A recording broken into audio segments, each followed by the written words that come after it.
Spain's ruling Popular Party loses its parliamentary majority with anti-austerity upstarts claiming third place in a general election which appears to have ended the country's two-party system. A third of Syrian rebels share the ideology of Islamic State. A new report says there are 65,000 radical fighters in Syria and the threat is being ignored. FIFA President Sepp Blatter says he will continue fighting after the FIFA Ethics Committee bans him and UEFA's Michel Platini from football for 8 years.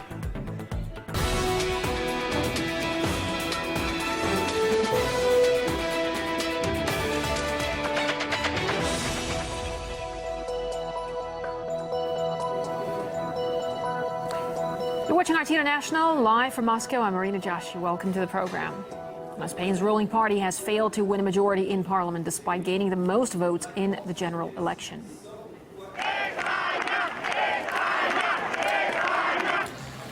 The Conservative Popular Party, led by Prime Minister Mariano Rajoy, gained 29% of the vote, giving them 123 seats. The opposition Socialist Party came second, taking 22% of the ballot and 90 parliamentary seats. Podemos, the anti-austerity party, finished third with 13%. The result means that Spain now faces an era of coalition politics, with the ruling Popular Party likely to join forces with the Socialists in order to stay in power. The leader of the left-wing Podemos party believes the results have turned the country's political system on its head.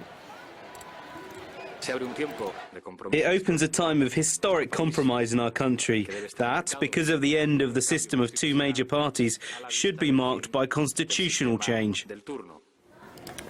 The success of the anti-austerity party is seen as a major breakthrough for a leftist movement which has only recently been formed. Now, let's take a closer look at their leader. Pablo Iglesias Syrian is a 37-year-old politician who became the leader of Podemos after the movement was formed last year. The son of a lawyer and history professor, he was named after the 19th century father of Spanish socialism. And here are a few facts about his party.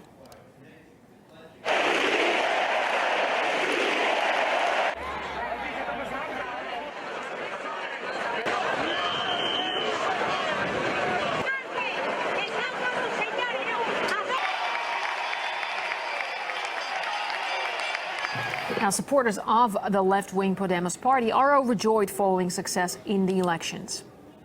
People have been suffering for a very long time. The cuts have made this an agonizing time for the people, so this needs to change. It's surprising that Podemos has gathered so many votes. It's more than important, it's historic. I believe it's only Podemos' first year, and we will go much further and higher. The new generation wants to change the situation in Spain. That's what we need now. I think with everyone working together, we can see real change. But not everyone is pleased about the progress of Podemos. Several members of a far-right group tried to crash the group's celebration rally in Madrid on Sunday night. Supporters from the two political movements clashed before the police intervened. Earlier this year, Prime Minister Mariano Rajoy warned voters against backing radical or populist movements. We cannot gamble with our future and the future of our children in a frivolous game of Russian roulette.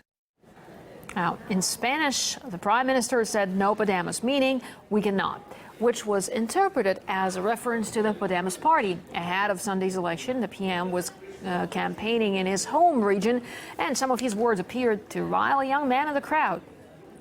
Mariano Rajoy was punched in the face by a teenager as he gave a statement. The Prime Minister wasn't badly hurt, but later appeared with a red mark on his cheek. The attacker was arrested. Europe's leftist movements have been quick to react to the Podemos victory. The Greek Prime Minister Alexis Tsipras said the Spanish result represents a political defeat for austerity. Now, the reaction is perhaps not surprising, given the Podemos manifesto bears striking similarities to that of Greece's ruling Syriza party, which won elections back in January. Salman Shaheen, editor-in-chief of the World Weekly, believes left-wing parties in Europe have a real opportunity. Of course, people are reacting angrily, to the turn in economic fortunes that they've experienced. Austerity has produced a movement across Europe in the countries that are most affected, primarily the Eurozone countries, where the bailouts have happened and there have been quite harsh austerity measures, as we've seen in Spain. That's not to say that it's just a short-termist phenomenon. I do think that the voters are voting in their rational interests, and if they see that a party has a manifesto that appeals to them, then they will go for it. The chances of left parties in general in Europe progressing have perhaps never been stronger.